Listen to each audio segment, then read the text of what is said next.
रहस्यमय बीमारी राजौरी जिले में कहर बरपा रही है, जिससे दिसंबर 2024 की शुरुआत से अब तक 17 से ज़्यादा लोगों की मौत हो गई है और 38 लोग प्रभावित हुए हैं। चिकित्सा विशेषज्ञों और PGI-MIR Chandigarh, national institute of virology और national centre for disease control सहित विभिन्न संगठनों के प्रयासों के बावजूद बीमारी का कारण अज्ञात बना हुआ है। इस बीमारी के चलते सभी विभाग हाई अलर्ट पर हैं और उनकी तरफ से बीमारी के कारण की पहचान करने और आगे होने वाली मौतों को रोकने के लिए अथक प्रयास किए जा रहे हैं।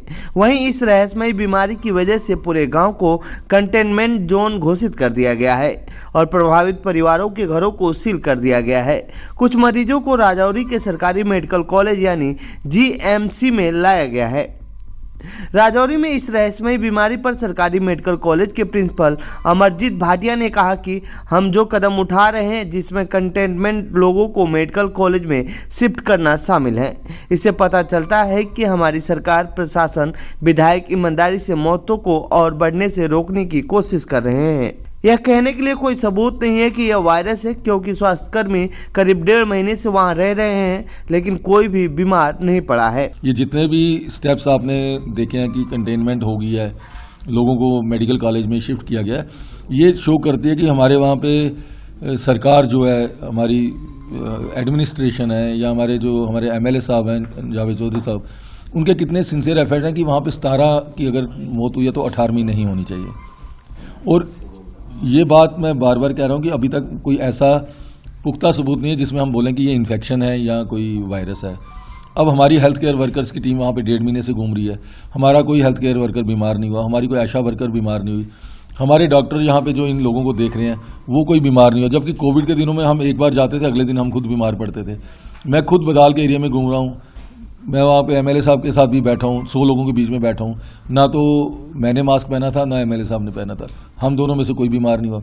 हमारे डॉक्टर जा रहे हैं वहाँ पे, कोई बीमार नहीं हुआ। तो ये सारे एविडेंस जो हैं along with the laboratory reports, ये स्ट्रांगली सजेस्ट करते हैं कि हमें डरने वाली बात नहीं है, कोई वायरस, बैक्टीरिया, पैंडेमिक वाली सिचुएशन अराइज नहीं होने वाली। हाँ, जब हम किसी इनविजिबल दुश्मन के साथ लड़ाई करते हैं, क्योंकि हमें दिखाई नहीं दे रहा ना कौन है, जब इनविजिबल दुश्मन के साथ लड़ाई करते हैं हम हर हथकंडा अपनाते हैं ताकि हमें नुकसान हो। तो ये जो हमारी सरकार है ये चाहती है कि हमारी जो लोग हैं सुरक्षित रहें और उनको उस जगह से निकाल के उनको सेफर प्लेसेस पे लाया। This is not a quarantine. आपको याद होगा क्वारंटाइन में आपके लोगों के घरों में एंट्री बंद की जाती थी, किसी घर में आना जाना नहीं होता था। यहां से तो हम लोगों उठा के अपने घर में ला रहे हैं। तो this is not a quarantine, this is just shifting of patient to the safer places. तो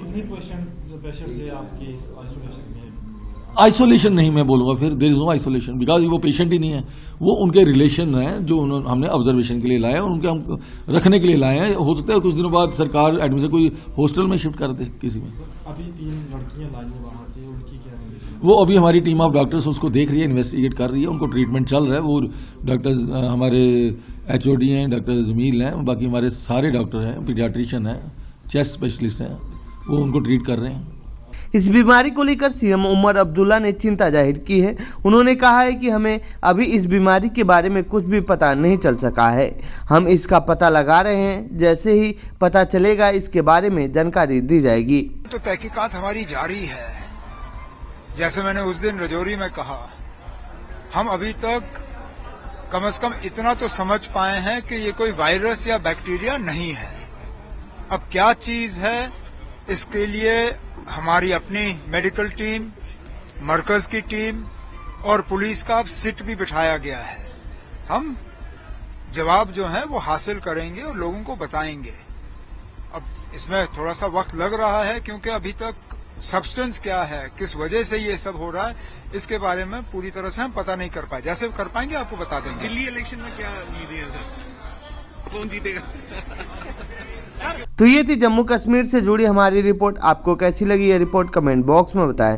साथ ही इस पूरे मामले पर आप क्या कहना चाहते हैं कमेंट बॉक्स में लिखें।